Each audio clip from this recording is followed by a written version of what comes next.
अस्सलाम वालेकुम स्टूडेंट्स। आज का हमारा टॉपिक है सेकंड ईयर बुक 2 का lesson number 3 why boys fail in college. अच्छा स्टूडेंट्स, इसके टाइटल पे मुझे भी एतराज़ है क्योंकि कॉलेज में सिर्फ बॉयज़ फेल नहीं होते बल्कि कॉलेज जाने वाली लड़कियां भी फेल होती हैं।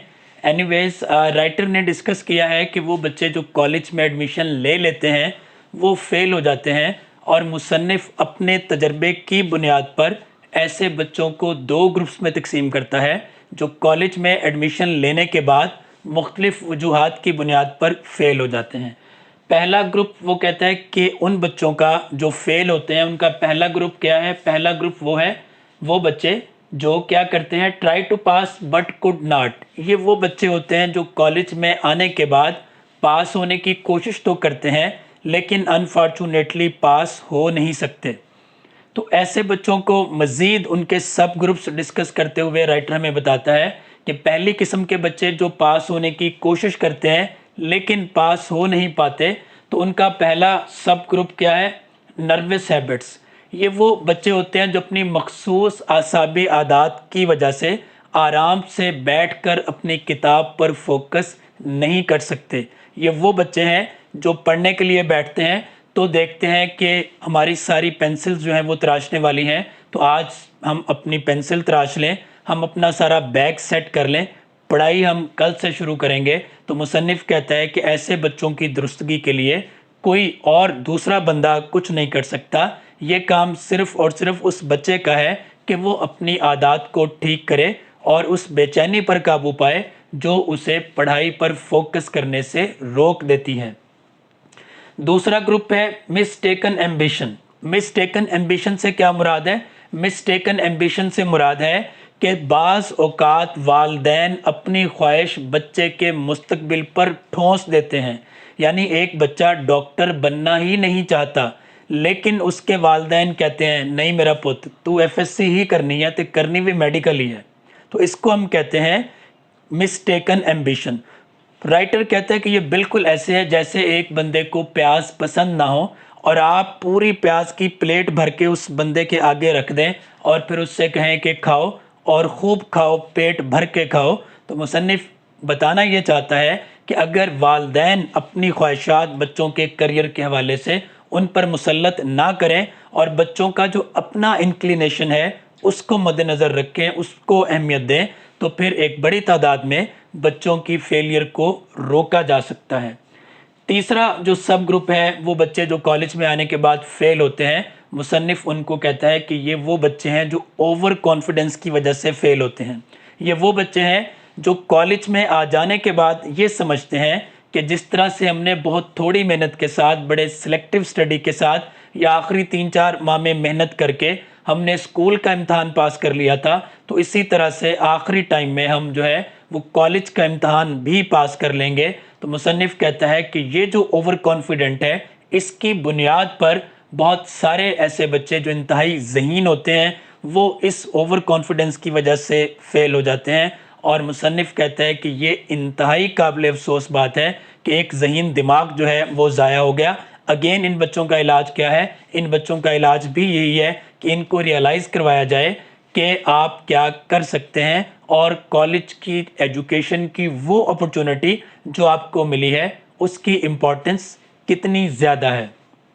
नेक्स्ट, अगला जो सब ग्रुप है उन बच्चों का जो कोशिश के बावजूद फेल होते हैं वो है हेल्थ प्रॉब्लम्स वाले। तो राइटर कहता है कि बाज़ औक़ात कॉलेज में उसके पास ऐसे बच्चे आते थे जो बेचारे दिन रात किताब लेके बैठते थे, जो हर वक्त कोशिश करते थे पढ़ने की, लेकिन किसी नामालूम वजह की बुनियाद पर वो अपनी पढ़ाई पर फोकस नहीं कर पाते थे। तो फिर राइटर हमें कहता है कि उसने जब अपने कॉलेज में उन बच्चों को डॉक्टर के पास भेजा और फिर डॉक्टर की एग्जामिनेशन के बाद जब उन बच्चों की मेडिकल रिपोर्ट आई तो पता चला कि ऐसे बच्चों के फ़लाँ मेडिकल प्रॉब्लम्स थे जिनकी बुनियाद पर वो अपनी पढ़ाई पर फोकस नहीं कर पा रहे थे। तो हेल्थ इश्यूज़ जो है ये एक और रीज़न है कॉलेज में आने वाले बच्चों की नाकामी की।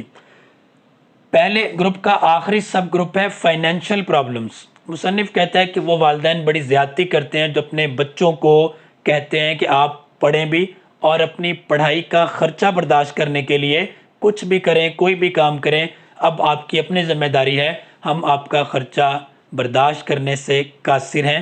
تو مصنف کہتا ہے کہ اگر والدین بچے کو دنیا میں لانے کے ذمہ دار ہیں تو پھر کم از کم ان پر اتنی رسپانسبلٹی ضرور بنتی ہے کہ وہ بچے کے اخراجات کے لیے بھی جو ہے وہ جد و جہد کریں۔ ویسے یہ پرابلم ہمارے پاکستان کے حوالے سے اتنا زیادہ نہیں ہے، یہ ٹپیکلی ویسٹ کا پرابلم ہے۔ اور پھر مصنف بتاتا ہے کہ یہ بچے چھوٹی چھوٹی جابز کرتے ہیں جو ساری ساری رات جاری رہتی ہیں، چونکہ یہ بچے ساری ساری رات جابز کرتے ہیں تو پھر اگلے دن ظاہر ہے نیند پوری نہ ہو سکنے کی وجہ سے یہ اپنی پڑھائی پہ فوکس نہیں کر پاتے، ان کا جو ہے وہ رہائش بھی اچھی نہیں ہوتی، ان کی خوراک بھی اچھی نہیں ہوتی، تو اوورآل پھر یہ ہے کہ یہ بیچارے بہت ہی پیتھیٹک لائف گزار رہے ہوتے ہیں۔ ایون کچھ بچے اپنے سیمسٹرز کی فیس دینے کے لیے اپنی جو ہے وہ بلڈ کی جو ہے وہ بوتلیں خون کی بیچ رہے ہوتے ہیں۔ تو مصنف کہتا ہے کہ یہ بڑا ہی جو ہے وہ دل خراش منظر ہے۔ تمام کالج جو ہے وہ وظیفے کی رقم سے کچھ نہ کچھ مدد کرنے کی کوشش ضرور کرتے ہیں، لیکن اس کے باوجود بہت سارے بچے وہ ہیں جو پیسے نہ ہونے کی وجہ سے اپنی تعلیم کو ادھوری چھوڑ دیتے ہیں۔ فیل ہونے والے بچوں کا دوسرا گروپ کون سا ہے؟ یہ وہ گروپ ہے جو بچے they do not try to pass at all, یہ کوشش ہی نہیں کرتے پاس ہونے کی۔ ان بچوں کی بھی دو اقسام ہیں۔ پہلا ان کا سب گروپ ہے سپورٹس پلیئرز، یہ وہ بچے ہوتے ہیں جو پڑھائی سے زیادہ سپورٹس پر فوکس کرتے ہیں۔ تو مصنف کہتا ہے کہ ایسے بچوں کو چاہیے کہ وہ پڑھائی کو چھوڑیں اور پھر بھرپور توجہ اپنی سپورٹس پہ دیں تاکہ وہ ایک اچھے پروفیشنل پلیئر بن جائیں اور پھر پیسہ کمائیں۔ تو مصنف کہتا ہے کہ اکثر بچے جو کالج میں آتے ہیں وہ پروفیشنل پلیئر بننے کے اہل ہی نہیں ہوتے، لیکن وہ اپنی بے وقوفی کی وجہ سے ٹائم ضائع کرتے ہیں اور اس طرح سے کالج میں فیل ہو جاتے ہیں۔ آخری جو گروپ ہے سب گروپ ہے ان بچوں کا جو پاس ہونے کی کوشش نہیں کرتے، وہ ہیں لیزی بلفرز۔ تو مصنف کہتے ہیں یہ وہ بچے ہیں جو بغیر کسی مقصد کے کالج میں آتے ہیں، بغیر کچھ سیکھے کالج سے چلے جاتے ہیں۔ تو ان کے لیے مصنف بڑی سخت جو ہے وہ لینگویج یوز کرتے ہوئے کہتا ہے کہ ان بچوں کو باہر کی بیرحم دنیا میں تھوڑے عرصے کے لیے پھینک دیا جائے، پھر ان نکموں کو پتہ چلے کہ معاشرے میں ایک غیر تعلیم یافتہ یا نیم خواندہ اور نکمے بچے کی کتنی اہمیت ہے۔ ہو سکتا ہے کہ وہاں چند ٹھوکریں کھانے کے بعد اسے عقل آ جائے اور یہ بچہ واپس آ کے دوبارہ سے پھر اچھی محنت کے ساتھ تعلیم اپنی جاری جو ہے وہ رکھے، لیکن مصنف کہتا ہے کہ ایسا کم ہے۔ لاسٹ میں رائٹر ڈسکس کرتا ہے کہ ان سارے مسائل کو ٹیکل کرنے کے لیے کالج کا جو ڈین ہے، جو پرنسپل ہے، اس کی رسپانسبلٹی سب سے زیادہ ہے کہ وہ اپنے بچوں کو جو ہے وہ فیل ہونے سے روکے، چاہے اس فیلئر کی بنیاد ان بچوں کی اپنی جو ہے وہ ارسپانسبل ایٹیٹیوڈ ہو، یا ان کا کوئی جو ہے وہ نیگیٹو ایکٹیویٹی ہو، یا ان کے اینڈ پہ کوئی نیگلیجنس ہو۔ تو پرنسپل کا، ڈین کا جو رول ہے وہ انتہائی اہمیت کا حامل ہے۔ Thank you.